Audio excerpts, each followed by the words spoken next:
imagine going from being a lottery winner to having another set of numbers, on your daily attire.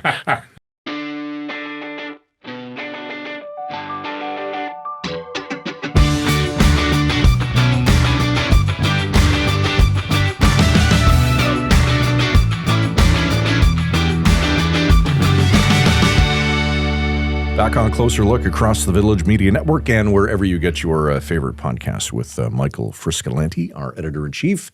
Derek Turner at the helm tonight. As always, I'm Scott Sexsmith. Big thanks to the over 1,000 subscribers through closerlookpodcast.ca who each night get an email straight into their inbox with our latest episode. Yeah, it's actually big news. We crossed the big milestone, 1,000 subscribers. We launched the show 3 months ago. September the 8th was the official launch. We launched with this email address or this email newsletter that you can subscribe to. And there were some people around here who thought it would take a long time to get to 1,000. The boss, for one. He gave us a year to get there, for the record. So we got there 3 months. 75% faster than he's at the right math. Yeah, well, it sounds good. I'm sure he will get a big pat on the back for that. All right. Yeah. Do you think? Yeah, it's great. Do you think? You know, my favorite part of the email is the Saturday rewind. I love that. Yeah. So you get the email every night. It says, here's our episode. I'm really proud of the show. I think we talk about a lot of interesting things. It could range from the super important hard news to some things like whether you should have a pet raccoon. Well, and this week's a great example, it's a great right? example, right? So we have all that mix in there. And I think it shows when you see them all kind of grouped together. So people get their email every night at 8 o'clock, I think it comes. Yes, 8 o'clock. The email comes. The show comes out at 7 o'clock across the network, and the email comes out at 8. But on Saturday, you get this email that says, hey, if you missed any of the episodes, here are the 5. Yeah. And I love that because every time I look at it, I think, that was a good mix of shows that we had. And I don't know about you, but I because it all kind of melds together, through our week, I sometimes forget, and it's like, oh, yeah, we did that, and we did that. Yeah. It's a nice reminder. And what I find interesting, too, is that now when you see a story, it's often related to something you've already talked about on the show. Whether it could be tariffs, or it could be the lottery, or it could be all kinds of, it could be gambling in sports, for example. Now there's a group of senators that have gone and asked the prime minister, hey, we need to ban gambling ads during sports, which is an issue we talked about on the program. There's actually going to be a snippet run this weekend about that. So, I think of the bread price fixing scandal. We did a great interview. That's just so everybody knows, too, the deadline's next Friday to register bread settlement. Is it breadsettlement.ca? I believe so. That's to get like up to $50 or up to $75. This is the price fixing scandal, the big bread makers and the grocers. And we had the lead class action lawyer on talking about it, and it was like a really good half an hour conversation about what happened here. And I don't want to say anything, but he said it was the best interview he did about the topic anywhere he did it. So I know that's all you, but it's still something something to be proud of. Still something to be proud of. I love working but with you, man. I think we do. I think we put together an interesting show that's relevant to Ontarians across the province, whether you're reading this in Orillia or Sudbury or Guelph or the Niagara region. I think it has that nice mix of topics. Yeah. And tonight I think is no exception. You know what? It's a great job. I feel like I've won the lottery. Working with you too. There you go. That's called a segue. That's what they call a segue, kids. Take note. So this was a great story. A couple weeks ago, the OPP arrested a gentleman, 70-year-old man from Toronto, who they allege he claimed $1 million Lotto Max prize, and they allege that there was actually 2 other members of his group that were playing the lottery. And he decided to go and show up at OLG, take a picture with the big check, and hope that nobody noticed. And, of course, the 2 people who were in his group noticed. I haven't done the math. That means they would each have gotten $333,000, right? Correct. 1/3 of $1 million. Mm-hmm. Sharp I'm here as for a the tack. math. I'm here for the math. Yeah. So he's been charged, and to me, as I said to you guys yesterday, it's interesting because it raises the question of, we know groups all over the place play live for sure. at your work. I think they play here. Yeah. And it makes you wonder, like, what kind of records should you be keeping? Should there be like a contract that says, hey, there's 17 people, here's who they are? Yep. Is it enough to just have some emails exchanged? Say, hey, look, there's an email discussion about this. Some people just do it by faith and say, we're all friends here. We know who it is. It's just neighbors. We trust each bunch other. Of neighbors, right? Yeah. So we're going to have a chat with that about an expert, an investment management expert who has also dealt with a lot of lottery winners. Right, yeah. So we're going to have a conversation about that and just in general about what you should think about if you actually are the lucky person holding that ticket. Here's a headline that got a lot of people talking. The OPP arresting a Toronto man and charged him with fraud after he allegedly claimed a $1 million Lotto Max jackpot for himself, despite being part of a group that won the prize. It's a nightmare scenario for the many thousands of people who play their numbers in a group, and a timely reminder to keep good records. Joining us tonight to share his thoughts on the case and what you should do if you're actually lucky enough to win a life-changing jackpot is Stephan Desbiens, a portfolio manager at Exponent Investment Management. Stephan, welcome to the show. Great to see you. Well, thanks for having me. All right, let's start with the 70-year-old winner who apparently went rogue trying to claim the prize on his own. What went through your mind when you first heard about this case? What still runs through my mind is I'm not surprised that he got caught. How come? Frankly, first of all, you got to think of the two others that were part of his group that would have certainly called OLG directly. Mm-hmm. And secondly, the validation process, from my experience, as I have a few lottery winners as clients, is it's a very serious and thorough process. Mm-hmm. Have you ever heard of anything like this? I've heard of another case in Toronto Toronto area again. They're all different, I suppose, but it was one of those where shares were not divided properly. Bad intention or ill will was behind it, and it didn't work out for the perpetrator, we'll say. For sure. It's just allegations at this point, but if it's true, it's pretty gutsy, right? Because you actually have to show up and to get the check and take a picture, and it's going to be out there, your name. It's pretty gutsy. That's one way to describe it for sure. Stephan, what's the most common mistake that group players make before the ticket is even bought? Well, there's two parts to that. Is one would be as a participant in a group, and the other one would be the responsible party for the group. And I think it's really important to not take lightly. You buy lottery tickets. You don't always assume you're going to win, but why do you buy them if you don't think that there's a chance? So the person who would be responsible for buying the tickets on a regular basis, should really keep good records. And the people that are, part of the group, it's a little bit less onerous, but I think, they would want to know what's going on and keep, apprised of what's happening. I'll share with you a quick story about someone that just recently, this is a couple weeks ago here in the Ottawa region, there's a really popular lottery that is part of a local radio station. It's called Dame de Coeur, and this lady won the prize. As it turns out, her sister was responsible for administering the group, buying the tickets on a weekly basis, because this is one where it ends, once people win the big jackpot, and it's up to $7 million. Wow. And this lady had to go away to Florida for just recreational for personal reasons on holidays, and you can't buy those tickets while you're out of country and out of province, in fact. So she asked her sister to buy the tickets for them, and the sister said, well, that's fine. They were 5 as part of the original group that her sister administered.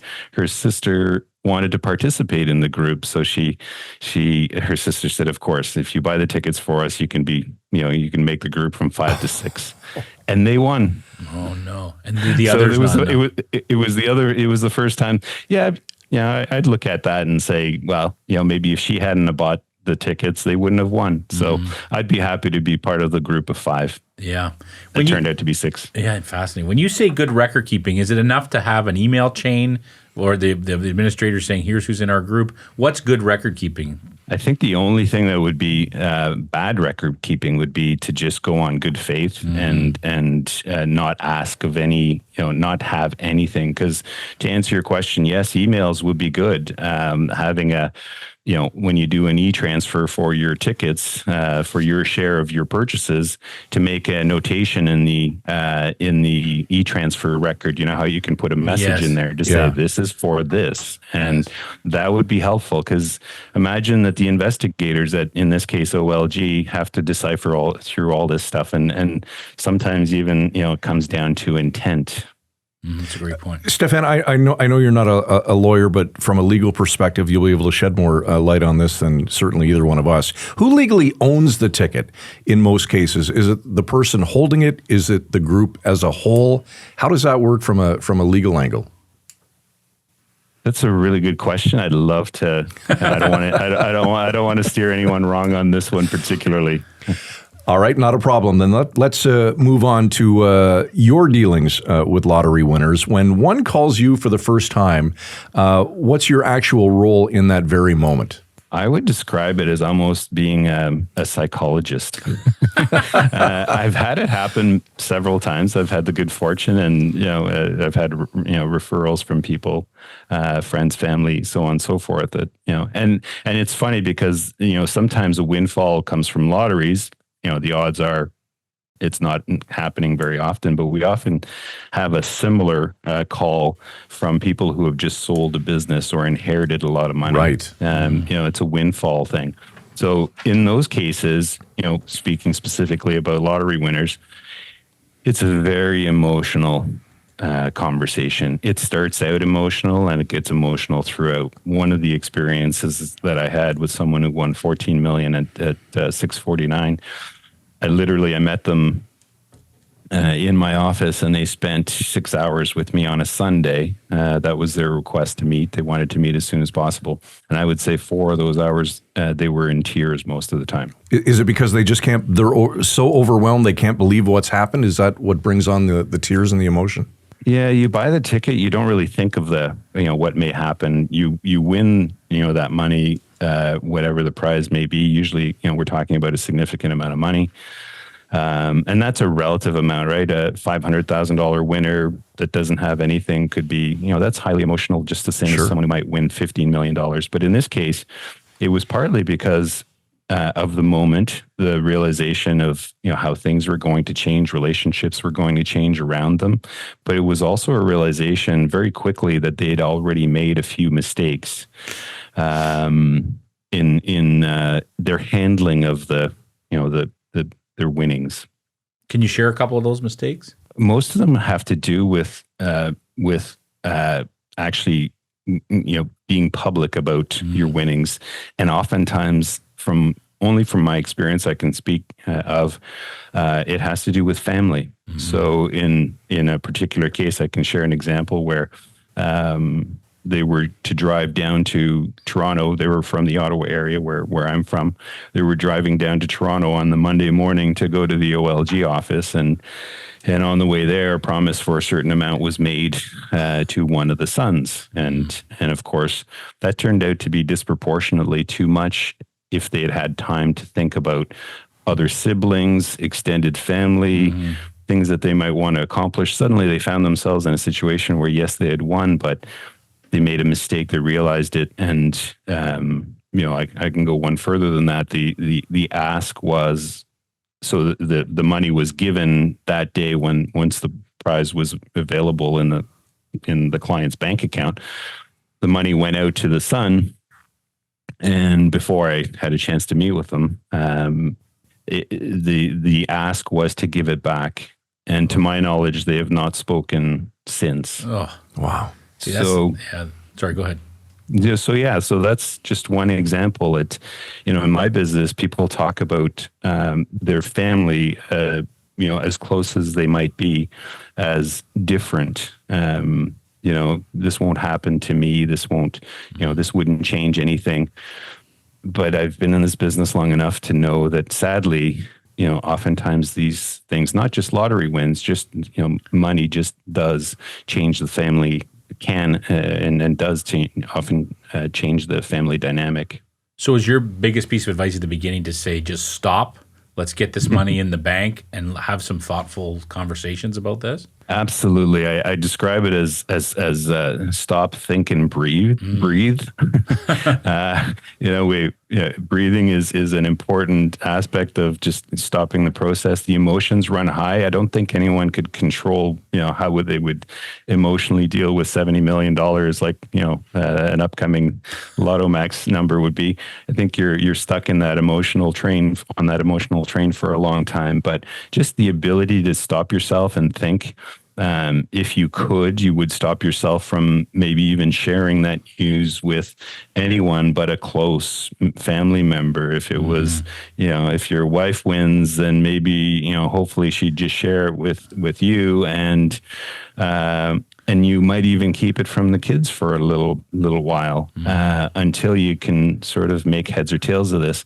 And then when it comes to, what to do with the money, there should be no pressure to do anything. This is life-changing money. You could live off of just a bank account that pays no interest. So nobody else should have a say in this and have, put pressure on you to do anything. I know I don't have to worry about Scott, because if he won, we'd never see him again. He wouldn't give anybody a dime. If you talk about that $70 million prize. That's not true. We'd be like, where is that guy? I would absolutely give you a dime. $20 maybe you would give me. So it's interesting. So in the end, do you have cases where people ultimately hit the right path and they feel good about what they've done, where they're able to maybe give some money they want to give? And I guess, do they ever get back to a sense of normalcy, I guess is what I'm asking.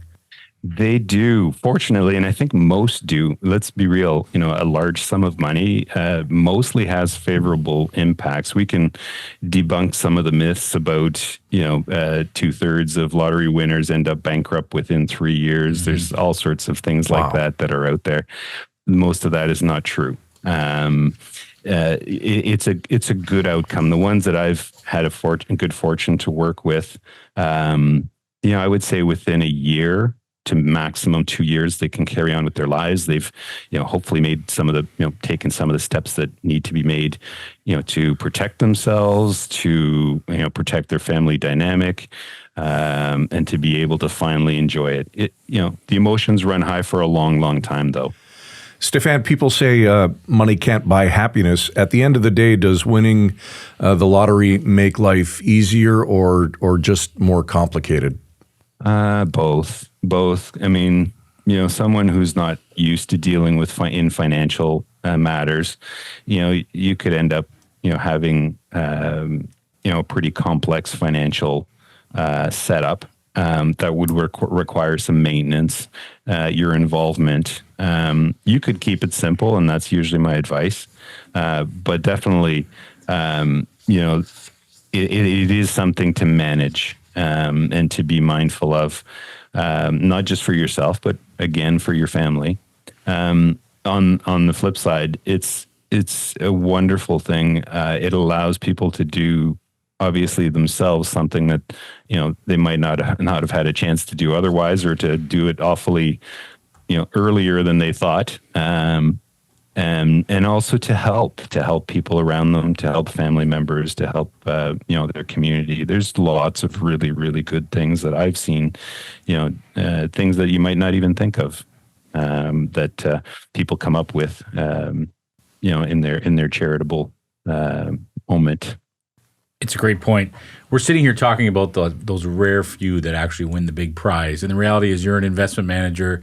And it always kind of makes me sad, because you hear a lot of people say that my retirement planning is that I'm going to win the lottery. That's what they think. In the real world, what's your best piece of financial advice for a person who's maybe in their 30s today and wants to be able to retire comfortably?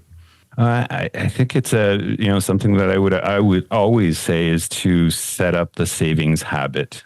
I've been fortunate, to have been in this business long enough to now be dealing with second and third generations. And when I get a chance to deal with the kids, 20s, 30s, when they've actually got, discretionary income to start saving, is to create that savings habit.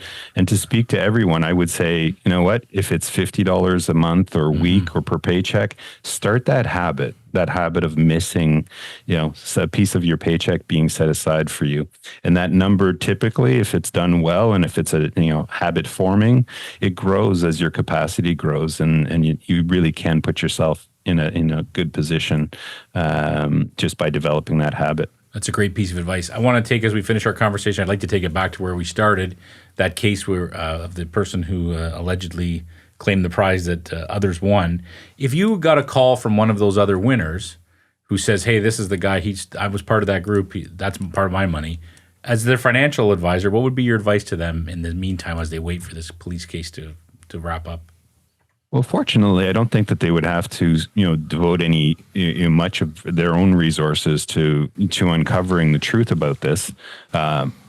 from what I know of this particular case, it's pretty compelling. It was obviously pretty compelling to the investigators to explore this. So I would tell my client, or I would tell anyone to stay on OLG, to give OLG any evidence that they can for them to do their work, and trust that they would, because I know they would. I know the validation process. I've heard it from clients. It's very thorough, much more thorough than people imagine. Yes, yeah, we've heard that as well. Last piece of advice, then, same thing. If someone's thinking of doing the same thing that this person's accused of doing, that they're the manager of this group, and they're like, you know what, I'm just going to claim it by myself, what would you tell them? Well, speaking about, this particular case, these are allegations, so I wouldn't get into anything specific there. That said, it's just that simple that, if you're a believer in good karma, I think it would be, it would not be good karma to do anything, that's not right. If you keep good records, you should be able to resolve any disputes. But you know what? If you were thinking about doing it and getting away with it, it's not likely that you could get away with it. And so, in the case, again, these are allegations. Imagine going from being a lottery winner to having another set of numbers, on your daily attire. That's a great way to put it. That's the best. I think we should finish with that. That's a great note to end on. Before we let you go, Stephan, anything that we didn't touch on tonight that you'd like to mention? No, I think what it's fun to buy lottery tickets. Don't make it disproportionate to what you can lose. It does happen every week almost. There's lottery winners across the country. But keep it healthy and enjoy it if you're fortunate enough to have that experience. Very good advice there. Stephan Desbiens, portfolio manager at Exponent Investment Management. Coming to us from the nation's capital tonight. Stephan, great chat. Good to see you. We appreciate your time. It's my pleasure. Thanks for the invitation. I love his line about the numbers, right? That was a great kicker. He's not wrong. No, I wasn't wrong either. I wasn't lying. I think if you won the lottery, you'd be gonzo. No one would ever God, see you in again. a heartbeat. You wouldn't talk to any of us again. Well, you'd lock the door. You'd hear me say goodbye really loudly. Yeah, and very excited. Would it be kind or would it be like? Oh no. Look, I love it here. We of course it's a great spot, but you hand me a big bag of cash. See ya. What would you do with it? Well, it's funny that you would mention that, because we've often talked that if we won like a huge amount of money, so you talk about this a lot. Well, you're one of those you're one of those waggles and just think we're gonna win. Today's our day. I'm one of those people that think I actually have a chance. I mean, I guess I do have a chance, but if it was ever a sizable, yeah, thank you, a sizable amount of money, we always thought that we would launch a foundation. Oh, it's a true story. Sorry. Yes. What would it be called? The Don't Phone Me Foundation. I didn't get that far in my dreams. Yeah. All right, so you started a foundation. Yeah, and just help people. Well, to do what? Like, what would you do? Education, hunger. If you have $50 million, imagine the stuff you can do with that. Remember there was that couple in the East Coast, I think, where they won, and they spent a year before they told anybody figuring out where they were going to give all the money to. So when they won, they kept a little bit from them. They were like late 70s, I think. They made sure all their kids got some money, the grandkids. They kept a little bit for themselves. And then they gave away millions of dollars. Because you don't need that kind of money. Yeah, I just thought to myself, if everybody with a huge amount of money sort of got to the end of their life and thought like that. Like, yes, you want your kids and grandkids. If you were lucky to have that kind of money, you want to pass that on to them too. But how much do you need? How much do they need? That's the thing. So you win $50 million. What do you keep? 5, 10? Yeah. So you've got. I hope you win so that we can play that clip. Okay, Scott, you said you're only going to keep 5. Look, Derek, archive it. I'll tell you. I'm telling you. Nobody needs that kind of money. I'd probably keep 49. Derek, it's always that. No, I don't play the lottery. I'm not. I know you mentioned that. That surprises me. I don't play the lottery. Why? I don't know. Do you think I'm a dreamer? Do you think do you think I live in fantasy land? I just thought that everybody buys, a lottery ticket or a chance to win this or that or the other thing. No, I don't. I've had enough good luck in my life, Scott. I don't need any more. Well, really. We get to work with each other. I get to sit with you every day. Yeah. Yeah, jackpot, baby, jackpot. Oh, man. That's enough fun. for one episode. Yes, that's enough winning. That's enough winning. We'll do more winning the next time we're back in here tomorrow night at 7 o'clock. Derek Turner, producer of this evening's program, as always. Closerlookpodcast.ca is where you'll find us online, and send us a note. Closerlook@villagemedia.ca. We'd love to hear from you. For Michael Friscolanti, our editor-in-chief here at Village Media, I'm Scott Sexsmith. Thanks for watching. Enjoy your night. See you tomorrow. Frisco and Scott's Wardrobe provided in part by Moores, Sault Ste. Marie.